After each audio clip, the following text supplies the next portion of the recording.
तो आज हम डिस्कस करेंगे BA LLB third semester political science syllabus. Unit 1 का हमारा पहला टॉपिक है प्लेटो। इसमें हम उसके बारे में डिस्कस करेंगे 4 पॉइंट्स में। Number 1 views of justice, ideal state, education, communism. ये 4 टॉपिक हैं प्लेटो से रिलेटेड। हमारा ये पॉइंट है एरिस्टोटल, जिसमें टोटल 5 पॉइंट है। Number 1 views on nature of state, second slavery, third concept of revolution, 4 classification of constitution, 5th property. अब हम डिस्कस करेंगे यूनिट 2 लिबरल ट्रेडिशन। के अंदर हमारे 2 टॉपिक्स आ जाएंगे। नंबर 1 है Thomas Hobbes, number 1 general introduction, number 2 analysis of human nature, number 3 origin and nature of sovereignty. हमारा second point है जॉन लॉक। उसमें हमारे 3 पॉइंट आ जाते हैं। सबसे पहला पॉइंट है जर्नल इंट्रोडक्शन, 2 है concept of social contract, 3rd है justification of right to property. Unit 3 utilitarian tradition, Jeremy Bentham. इसके 4 पॉइंट्स हैं। नंबर 1 पॉइंट है views on utilitarianism, number 2 point है हेडनिस्टिक कैलकुलेट्स, नंबर 3 है views on law reforms, number 4 है views on judicial reforms. हमारा second point है John Stuart Mill, जिसमें total 3 point है। नंबर 1 है जर्नल इंट्रोडक्शन, नंबर 2 है व्यूज़ ऑन लिबर्टी, नंबर 3 है reflection on democracy. Unit number 4 renaissance tradition, माकियावेली। इसमें हमारे टोटल 5 पॉइंट है। सबसे पहला पॉइंट है concept of human nature, second point है view on monarchy, third point है view on religion, 4th point है views on ideal ruler, 5th point है Machiavelli as the first modern political thinker. कुछ suggested reading book हैं जिसे आप इस्तेमाल कर सकते हैं बेटर अंडरस्टैंडिंग के लिए। और हमारे चैनल को लाइक, सब्सक्राइब और कमेंट करें। Political thinker Bhandari. Second book है हमारी western political thoughts, volume 1, 2, 3 and 4। Writer है JP Suda. A history of political theories, writer है GH Sabine. Western political thoughts, writer हैं William Ebenstein. English syllabus, English 3rd। तो हमारी पहली unit में 2 chapters हैं, जिसमें से पहला चैप्टर है कंपोजिशन। कंपोजिशन में टॉपिक्स आ जाते हैं हमारे concerning legal system, society, judiciary, जो कि 260 से 300 वर्ड्स तक होंगे। चैप्टर 2 है letter writing, formal letter, legal correspondence. 2 type के लेटर आएंगे इनमें। हमारी नेक्स्ट यूनिट है वोकेबलरी, जिसमें हमें कुछ लीगल वर्ड्स जैसे कि नंबर 1 है म्यूटाटस मैंडस, सेकंड वर्ड है हमारा ओबिटर डिक्टर, जिसका मतलब है जज कमेंट या ऑब्जर्वेशन। 3rd पॉइंट है हमारा परिपिशु मीन्स आ इक्वल स्टेप्स, जो कि एक लैटिन वर्ड है। 4th पॉइंट है हमारा race on दैत्रा।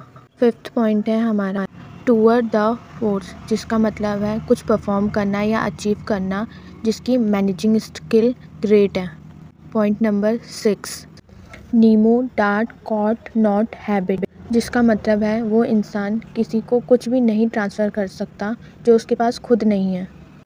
Point number 7 Nemo एजम टेनिमिटी सीमल pots ऐसी हेयर्स एट डोमिनेंस, इसका मतलब है कि कोई भी 2 लोग एक प्रॉपर्टी को एक टाइम पे ओन नहीं कर सकते। Point number 8 noscitur a sociis. Point number 9 and 10 ये सारे के सारे एग्जाम के पॉइंट ऑफ व्यू से बहुत इंपॉर्टेंट हैं। अगर आपको इसकी अलग से वीडियो चाहिए तो कमेंट कीजिए। Unit number 3 important Latin and English effects, example illegal, unconstitutional, adjournment, unlawful etc। Unit 4 meaning, context, use of English word commonly use in legal language.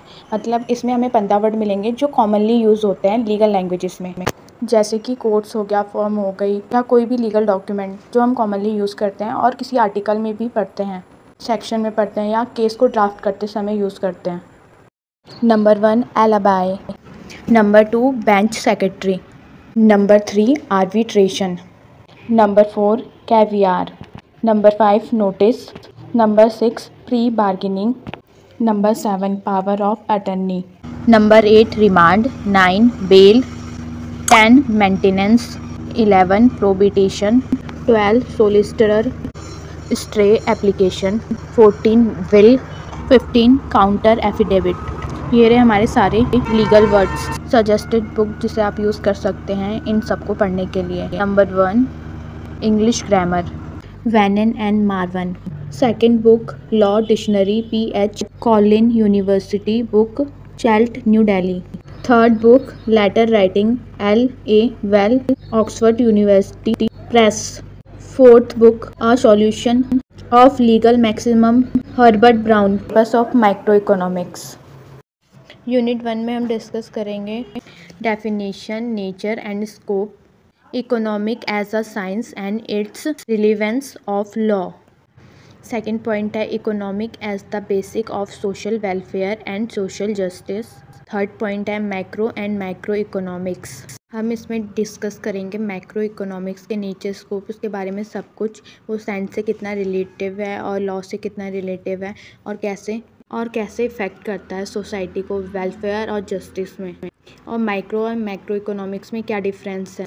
अब हम डिस्कस करेंगे यूनिट 2 जिसमें हमारे टॉपिक आ जाते हैं थ्योरी ऑफ कस्टमर बिहेवियर, जिसमें analyse करते हैं हम marginal utility analyse indifference curves analyse characteristics and concept of demand and supply, law of demand elasticity of demand and last one measurement of price elasticity, जो हमें बताते हैं customer behaviour और उससे रिलेटेड डिमांड के बारे में कि हम जिसमें हम अंडरस्टैंड करते हैं इंडिविजुअल बिहेवियर को, कर्व्स को, कैरेक्टरिस्टिक्स को और फ्यूचर डिमांड और सप्लाई के डिमांड क्यों इंक्रीज हो रही है और क्यों डिक्रीज हो रही है। यूनिट 3 जिसमें हम डिस्कस करेंगे theory of production function under laws of returns to the scale and law of variable proportion. इसमें हम थ्योरी डिस्कस करेंगे प्रोडक्शन की और प्रोडक्शन फंक्शन है उनके लॉ क्या है और स्केल क्या है और इसकी लॉ ऑफ कंडीशन और वेरिएशन कहाँ कहाँ हैं। अब हम डिस्कस करेंगे यूनिट 4 जिसमें हमारे टॉपिक्स हैं theory of market and concept of cost and fixed, variable, average, marginal and total cost. Second point आ जाता है market structure with features. Third point है types of market. Fourth point है determination of output and price under the perfect competition. जो हमारी unit 4 है वो revolve करती है पूरी मार्केट के अराउंड, जैसे कि cost, variable, average, marginal, total cost, मतलब इन चीज़ों के क्या फ़ायदे हैं, क्या फिक्स रेट और मार्केट का स्ट्रक्चर क्या है, उसके फीचर्स क्या है, किस किस टाइप की मार्केट है, उसका आउटपुट क्या है, उसका प्राइस क्या है और कंपटीशन क्या है।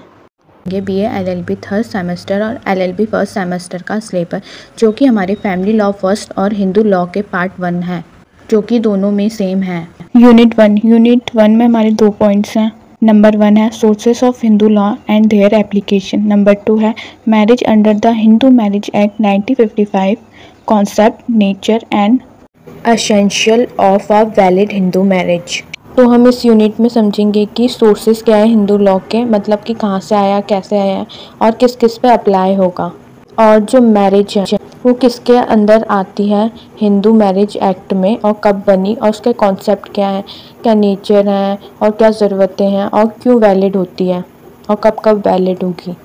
हमारा थर्ड पॉइंट है matrimonial remedy under the Hindu marriage act 1955। इसमें आ जाता है nature, ground and consequences of. इसके अंदर 4 पॉइंट आते हैं हमारा, जिसमें हमारा पहला पॉइंट है नॉलिटी ऑफ मैरिज। नंबर 2 है हमारा registration of conjugal right. Point number 3 judicial separation. Number 4 divorce. इन 4 ग्राउंड्स पे पति पत्नी अलग हो सकते हैं अगर उनके बीच में कोई भी डिस्प्यूट चल रहा है। अब बात करते हैं यूनिट 2 के बारे में, जिसका पहला टॉपिक है मेंटेनेंस, जिसमें 2 पॉइंट्स आ जाते हैं। पहला पॉइंट है under the Hindu marriage act 1955 section 24 and 25 और दूसरा पॉइंट आ जाता है under the Hindu adoption and maintenance act 1956 alimony and maintenance to Hindu wife. पहले पॉइंट में बात होती है जैसे कि हिंदू समाज या हिंदू रिलीजन में शादी होती है उसके बारे में बात करते हैं, और दूसरे पॉइंट में हम बात करते हैं कि हिंदू अडॉप्शन मतलब किसी बच्चे को अडॉप्ट करें तो उसकी प्रोसेस क्या है और क्या कंडीशन होनी चाहिए। दूसरा है मेंटेनेंस, किसी कंडीशन में किसी चाइल्ड या वाइफ को मेंटेनेंस चाहिए होगा तो इसमें इसकी बात करते हैं। और तो और एलिमनी किस अमाउंट पे देनी चाहिए और क्यों देनी चाहिए इसके बारे में भी हम इसमें बात करते हैं, सारी हिंदू वाइफ्स के बारे में। ये रिलायबल करता है हिंदू और नॉन हिंदू एक्सेप्ट मुस्लिम्स, जैसे कि क्रिश्चियन हो गए, जैन हो गए, फारसी हो गए, पंजाबी हो गए, ये सब इसी के अंदर आते हैं हिंदू एक्ट के अंदर। आज हम डिस्कस करने वाले हैं यूनिट 2 का पॉइंट नंबर 2 जो कि है हमारा अडॉप्शन, जिसमें 2 पॉइंट हैं। पहला पॉइंट है under the Hindu adoption and maintenance act 1956 extend condition and legal consequences, जो हमें बताता है कि हिंदू अडॉप्शन एक्ट और मेंटेनेंस एक्ट जो 1956 में इस्टेब्लिश हुआ उसकी कंडीशन क्या है और लीगल कॉन्सिक्वेंस मतलब कि क्या हालात हो सकते हैं। Impact of adoption, provision of juvenile justice, care and protection of children in act 2000 on the personal law of Hindu on adoption. ये बात करता है चिल्ड्रंस के केयर और प्रोटेक्शन की जो कि अडॉप्ट किए जाते हैं एक्ट 2022 के अंदर, हिंदू लॉ के अंडर। अब हम डिस्कस करेंगे यूनिट 3 जिसमें कि हमारे टॉपिक्स आ जाते हैं number 1 Hindu joint family, coparcenary under Mitakshara school, ये बात करता है इनहेरिटेंस बाय बर्थ की।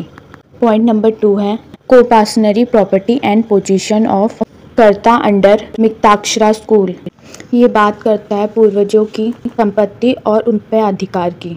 पॉइंट नंबर 3 बात करता है पार्टीशन की मतलब अलग होने की, बंटवारे की। यूनिट 4 में हम डिस्कस करेंगे हिंदू सक्सेशन एक्ट 1956 जिसमें कि हमारे 3 पॉइंट्स हैं, जिसमें हम पहले पॉइंट में characteristic feature of Hindu succession of property of Hindu male and Hindu females. इस चैप्टर में हम जानेंगे कि क्या कैरेक्टरिस्टिक है और क्या फीचर है हिंदू सक्सेशन के जो कि फीमेल और मेल के रिलायबल हैं। और सेकंड पॉइंट आ जाता है हमारा क्या डिसक्वालिफिकेशन है रिलेटिंग टू हिंदू सक्सेशन, मतलब कि सक्सेशन के लिए क्या क्वालिफिकेशन नहीं होनी चाहिए इसके बारे में डिस्कस करेंगे। और पॉइंट नंबर 3 है हमारा Hindu females absolute right to properties under section 14, ये बात करता है फीमेल्स के राइट की प्रॉपर्टी में, फादर ग्रैंडफादर की है जो कि पहले नहीं था, अब आया है, रिसेंटली कुछ टाइम से आया है, ये इसके बारे में हमें बताता है। History of court in India को डिस्कस करने वाले हैं। ये है हमारी पहली यूनिट 1 जिसमें हम डिस्कस करेंगे अर्ली डेवलपमेंट किस चीज़ का, हिस्ट्री ऑफ कोर्ट्स का, जिसमें कि हमारे 4 पॉइंट्स हैं। नंबर 1 पॉइंट है इंट्रोडक्शन, इसमें हम उसके बारे में जानेंगे। इंट्रोडक्शन मतलब कि कुछ चीज़ें, थोड़ा बहुत ओवरव्यू। दूसरे नंबर पे आता है चार्टर ऑफ 1600 और थर्ड नंबर पे आता है चार्टर ऑफ 6061, इसके बारे में आप बुक में जानेंगे डिटेल में। नंबर 4 पे आ जाता है administration of judiciary in Madras, Bombay and Calcutta. हम इसमें बात करेंगे कि जो कोर्ट्स हैं उसकी हिस्ट्री क्या रह चुकी है, उसका एडमिनिस्ट्रेशन मतलब कि उसको कैसे चलाया जाता था, कैसे काम होता था और बाकी चीज़ें कैसे वर्क करती थी, ऐसे ही हमें इसमें पता चलेगा।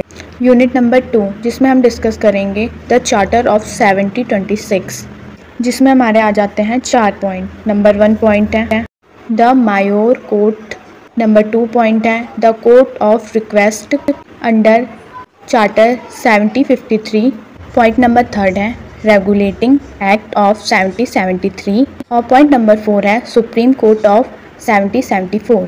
तो इसमें हम डिस्कस करेंगे इन सारे टॉपिक्स के बारे में, जैसे कि रिक्वेस्ट कैसे एक्सेप्ट हुई, कोर्ट्स की रेगुलेशन कैसे होता था कोर्ट का, और सुप्रीम कोर्ट कैसे इस्टेब्लिश हुई, इन सब टॉपिक के बारे में डिटेल में हम डिस्कस करेंगे इन चैप्टर्स में।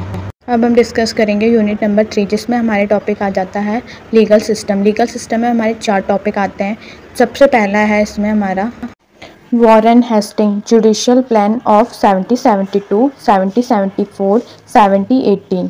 सेकंड पॉइंट आ जाता है हमारा लॉर्ड कॉर्नवालिस जिसमें जुडिशियल प्लान ऑफ 1787, 1790, 1793 के बारे में हम डिस्कस करेंगे। फिर थर्ड पॉइंट आ जाता है हमारा reform of sir John Shore 1933। अगला पॉइंट है हमारा पॉइंट नंबर 4 है हमारा Lord William Bentinck 1828 with special for appraisal of criminal law. ये हमें बताता है क्रिमिनल लॉ के बारे में कि उसकी स्टार्टिंग कैसे हुई, उसमें क्या लॉज आए, वो स्पेशल 4 लॉ। यूनिट 4 में हम डिस्कस करेंगे लैंडमार्क केसेस, जिसमें हमारा पहला लैंडमार्क केस है ट्रायल ऑफ राजा नंद कुमार 1775, जिसे first murder of Indian judiciary भी कहा जाता है। सेकंड केस है हमारा Kamauddin case of 1775। Third case में आ जाता है the Patna case 1775 to 1779। Fourth case में आ जाता है हमारा द कैसीजूरा केस 1779 से लेके 1780 तक। यहाँ पे हमारा पूरा चैप्टर ख़त्म हो जाता है।